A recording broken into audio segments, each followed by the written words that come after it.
What's that crack? What's that bleeding story? How are you all doing? Hope you're well.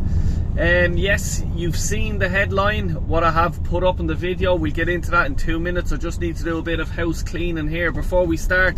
Please like the video. Please do subscribe if you're new. Right, so let's get into it.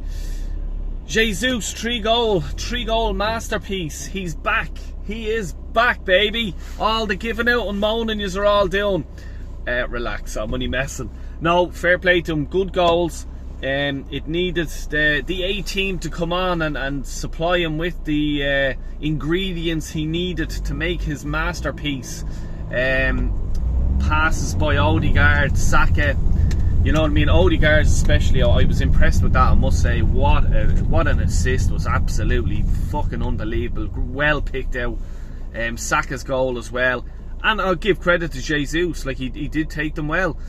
Hopefully he can kick on. Start scoring about say 15, 20 goals between now and the end of the season. Probably even more, because there's so many matches left, you know what I mean? So look, if Jesus wants to stay at Arsenal, he has to score goals. It's as simple as that. And I think even Crystal Palace the weekend, I think he may get an opportunity to get a chance to, like, you know, try and score another in the Premier League. You know, let's see what happens.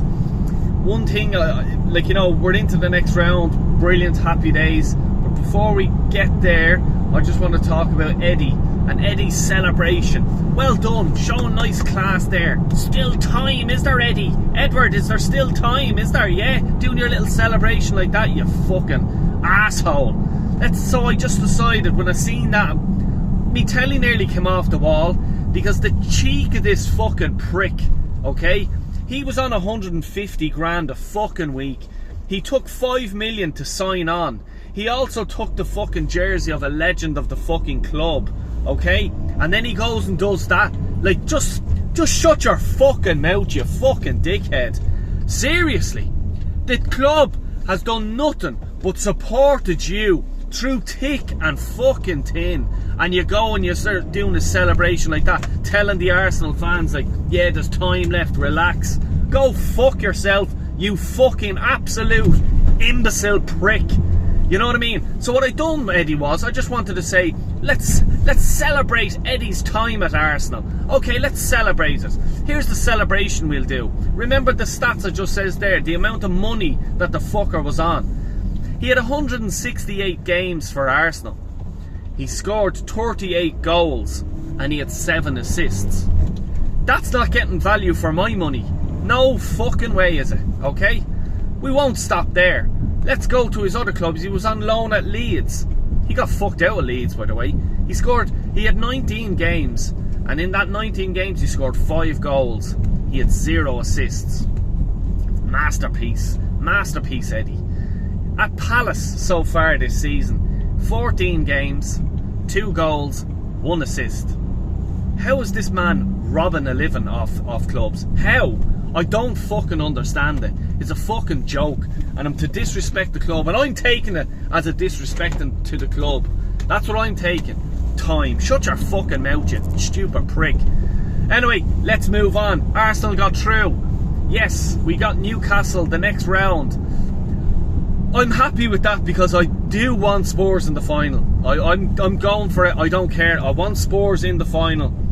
I think they'll find it hard to get through with Liverpool, because, you know, Liverpool doing well. They've a good, let's say, B team or whatever you want to call them. It'll be tough for Spurs to get through, but it'll be also tough for us to get through, because Newcastle are no mugs. But there's a slight advantage. I'm not saying advantage if there is an advantage, but Bruno Guimaraes and your man Sarr are suspended for the first game in the Emirates. So he's suspended. That's what I've written down here somewhere, trying to read, drive, everything. Yeah, 7th of January.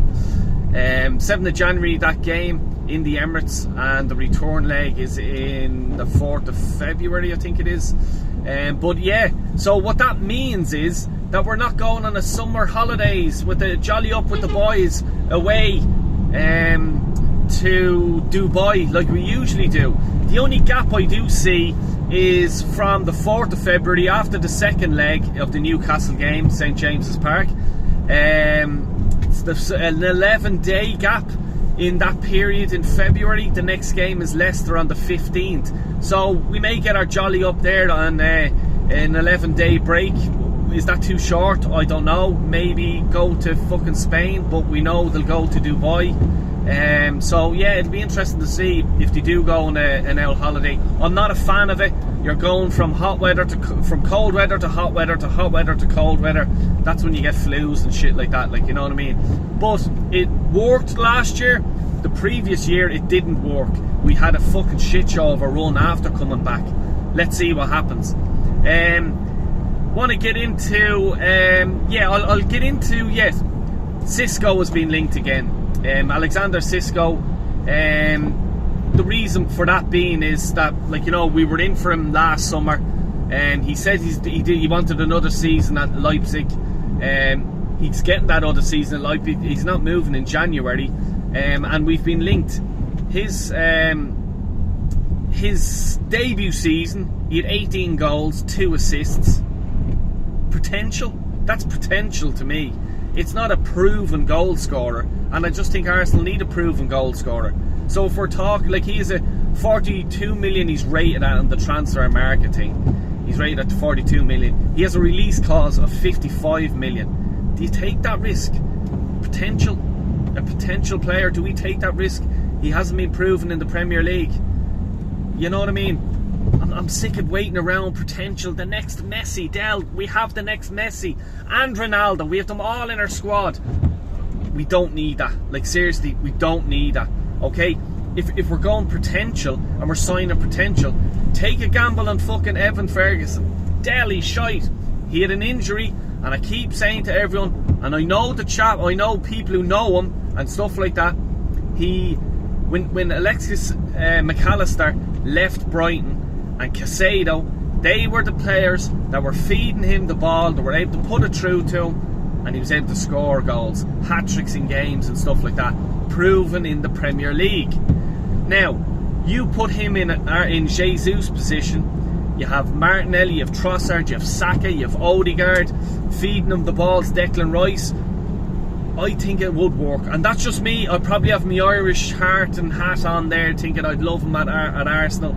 I just think if we're talking potential and we're going to sign a fucking player for 45 to 55 million, a lot of money, another wasted money, why not just take a gamble on a fella who's been proven in the Premier League? And guess what? He's available for loan in January, so you can sample before you buy. Do you know what I mean? If he bangs in 10, 15 goals between now and the end of the season, let's go for it. Let's spend that 55 million, get you Brighton, maybe more. But you have a player who knows the league, who knows the stadiums, who doesn't need to be settling in and stuff like that. You know what I mean? You don't need to be taking that risk. But I don't know. I'm in your fucking age. I keep telling people that. Anyway, my last thing I have for today, and the big caption I had there, Martinelli upgrade, the best in Europe. We're going for the best in Europe. This is an interesting one. I've seen it yesterday. I've seen it a few weeks ago as well. It's still around like a bad fart smell. Like, you know what I mean? You've done a silent but deadly one, and you're just there, get the fuck away, and you're in an elevator, and the fucking smell is just, it's you. You know what I mean? But it's Rafinha, 28 years old, Barcelona. He's never leaving Barcelona. He's captain and all. I know that. Hear me out. Alright. Barca are something like 60 million over their wage cap for the year. Okay, so that's one of the reasons, going back, why Messi left Barcelona, because they had to get his wages off the bill. There was nothing they could do. It was simple as that. So this is the reason why Rafinha comes into it. He's 28, but Barca have a young fella, Dani Olmo. He's come through the Marca Academy. He's the next thing since sliced bread and stuff like that. And there's another player as well. So they want to sign them up, but they cannot sign them up.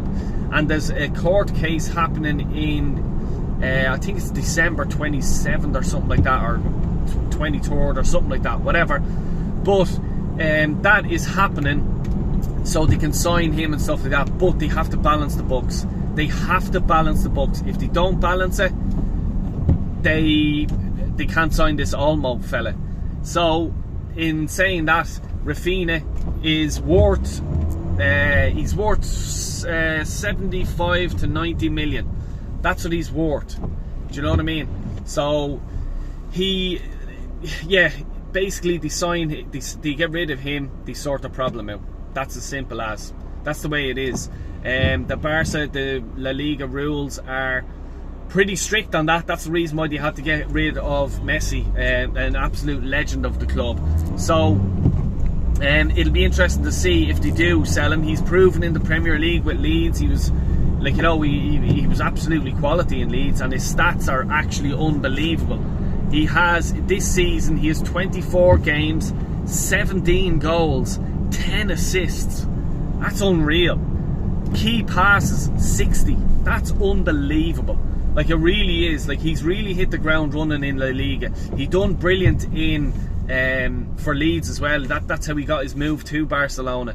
So yeah, I'm taking him all day. I'd rather, like, you know, and he is available basically for January. Arsenal just have to have the balls and just have the cheek to go and do it. Let's hope they do. Anyway, please do hit that like button, subscribe if you're new around here, and Merry fucking Christmas. Take care.